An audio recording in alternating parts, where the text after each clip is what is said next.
कहते हैं ना, जितना का बबुआ नहीं उतने का झुंझुना। चीन को शक हो रहा है कि भारत और रूस के बीच डील हो रही है और रूस चीन में कोहराम मचवाना चाहता है। तो वहीं दूसरी तरफ आखिरकार तालिबान ने वही किया जिसका डर था। भारत को मिल गई है सीधी चुनौती। इसके अलावा बहुत कुछ, आइए जानते हैं इन खबरों को विस्तार से। दरअसल चीन ने एक बड़ा खुलासा किया है और चीन का कहना है कि रूस और भारत के बीच में एक बड़ी डील हो रही है। चीन का तो कहना है कि भारत रूस के साथ इस डील को करने के लिए मरे जा रहा है, मतलब कि बहुत ज्यादा उत्साहित है। इस वक्त जियोपॉलिटिक्स इस तरीके से करवट ले रहा है कि कौन किसका दोस्त है और कौन किसका दुश्मन है वो समझ में नहीं आ रहा है। हाल फिलहाल में तो ये लग रहा था कि चीन और रूस की साझेदारी बड़ी अच्छी बन रही है, यहाँ तक कि अंतरिक्ष प्रोग्राम से लेकर सैन्य समझौतों तक की बात हो रही थी। वैसे भी दोनों कम्युनिस्ट देश हैं, दोनों तो भाई भाई हैं, लेकिन अब एक भाई को दूसरे भाई पक्ष पर शक हो रहा है और इस शक को शक की नजर से नहीं कह रहा है चीन, बल्कि दावा ठोक रहा है। चीन क्या कह रहा है उसके पहले आप ये जान लीजिए। हाल ही में एक प्रोटोटाइप दिखलाया गया था, एक वीडियो दिखलाया था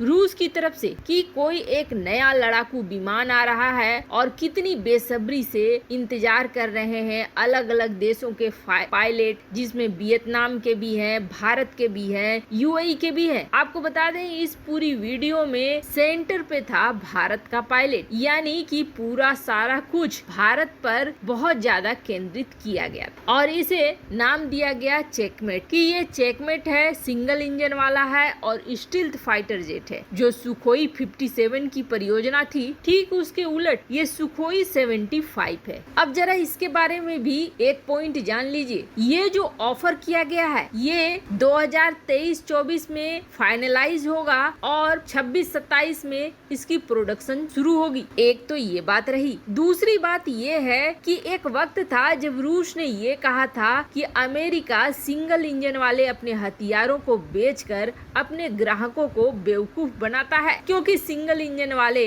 लड़ाकू जहाज उतने ज्यादा अच्छे नहीं होते हैं, इसलिए हम तो हमेशा डबल इंजन वाली ही बनाया करेंगे। पर रूस का ये दावा यहाँ पर फेल हो गया। अब दूसरी बात ये है कि ये इस वक्त एक कोरी कल्पना वाली स्थिति में है। सुखोई 57 की परियोजना को अगर आप याद करेंगे तो वहाँ भी ऐसा ही कुछ तामझाम दिखलाकर भारत को शामिल किया गया था। भारत ने अपने पैसे भी लगा दिए थे, लेकिन कुछ ही महीनों बाद भारत ने अपने पैसे को वापस निकाल लिया और इस परियोजना से बाहर आ गया भारत। अभी भी आप देखेंगे सुखोई 57 की परियोजना लटकी हुई ही है। और अगर इसकी बात करें, चेकमेट की बात करें, तो चेकमेट का अभी तो कोई ठौर ठिकाना दिख नहीं रहा है। अभी चेकमेट के प्रोटोटाइप को प्रमोट करके भारत और भारत जैसे देशों से रूस लेगा पैसे और फिर इसे बनाने की प्रक्रिया में डालेगा, जो कि एक टाइमलाइन दिया गया है कि 26 में स्टार्ट करेगा प्रोडक्शन। अब कब तक होगा और कब तक ये जमीन में आएगा, ये सारा कुछ एक कोरी कल्पना है इस वक्त। पर चीन इस कोरी कल्पना को सच बनाने में तुला हुआ है। चीन और चीन की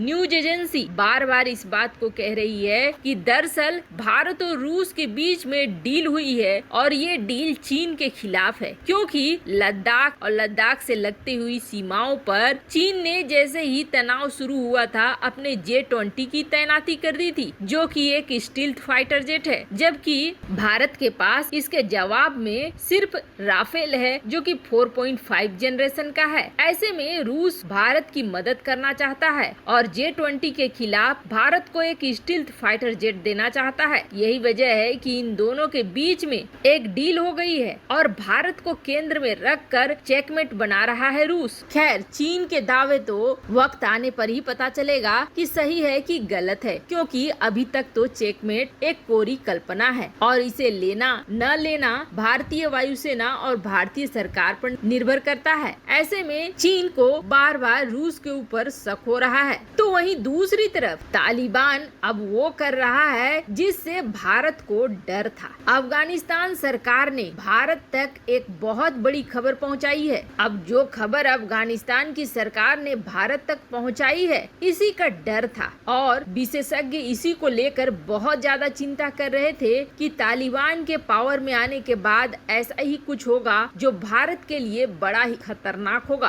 काफी लंबे समय से पाकिस्तान FATF की ग्रे लिस्ट में है और FATF की ग्रे लिस्ट का खामियाजा पाकिस्तान को लगातार भुगतना पड़ रहा है। और वहीं भारत की कोशिश ये रहती है कि पाकिस्तान ज्यादा से ज्यादा समय तक ग्रे लिस्ट रहे और हो सके तो ब्लैक लिस्ट हो जाए। अब FATF में ग्रे लिस्ट होने का खामियाजा पाकिस्तान कैसे भुगत रहा है, तो इसका अंदाजा ऐसे लगाइए कि एक्सपोर्ट की क्षमता पाकिस्तान की बेहद कम हो चुकी है। भारत जहां महीनों में कमा लेता है, वो पाकिस्तान साल भर की कमाई में भी नहीं कमा पाता है। तो वहीं दूसरी तरफ विदेशी निवेश की बात करें तो चीन को छोड़कर कौन बचा है जो पाकिस्तान में निवेश कर रहा है। ये सारा कुछ प्रभावित होता है ग्रे लिस्ट में होने की वजह से। और अगर ये एक कदम बढ़ गया और ब्लैक लिस्ट हो गया, तब तो समझो कि ये देश दिवाला ही हो जाएगा और सचमुच कटोरा लेकर सामने आ जाएगा। अब FATF की ग्रे लिस्ट से निकलना है पाकिस्तान को, तो पाकिस्तान ने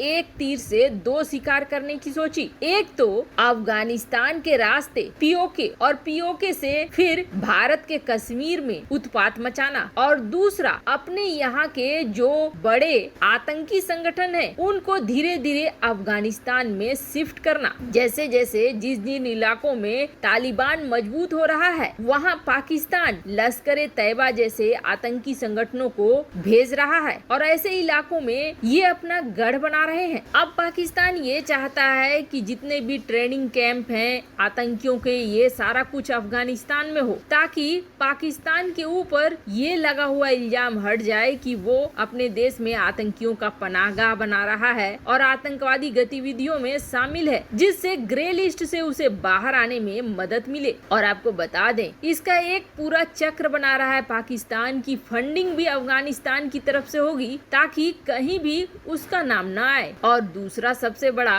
बचाव ये होगा कि पाकिस्तान में होने की वजह से भारत को एयर स्ट्राइक करने में ज्यादा आसान होता है, वो चीज भी अफगानिस्तान में होने के बाद मुश्किल हो जाएगी। इसी को लेकर अफगानिस्तान की सरकार ने चेताया है भारत को कि धीरे धीरे लश्कर-ए-तैयबा हो गया, जैसे मोहम्मद हो गया, ये आतंकी संगठन अफगानिस्तान में अपना ठिकाना बनाने लगे हैं, जो कि आने वाले समय में रणनीतिक रूप से भारत को बहुत बड़ी समस्या खड़ी कर देंगे। चाहे हकीकत में ये इस वक्त हो रहा हो या न हो रहा हो, पर होगा जरूर, क्योंकि पाकिस्तान के टेररिस्ट, पाकिस्तान के तहरीके तालिबान के आतंकवादी भी धीरे धीरे वहां पहुंच रहे हैं और युद्ध में हिस्सा ले रहे हैं। वैसे आपको क्या लगता है, क्या अफगानिस्तान सरकार को भारत को और भी ज्यादा मदद पहुंचानी चाहिए? कमेंट कर अपनी राय जरूर बताएं। जल्द मिलते हैं अगले वीडियो में नई खबर के साथ।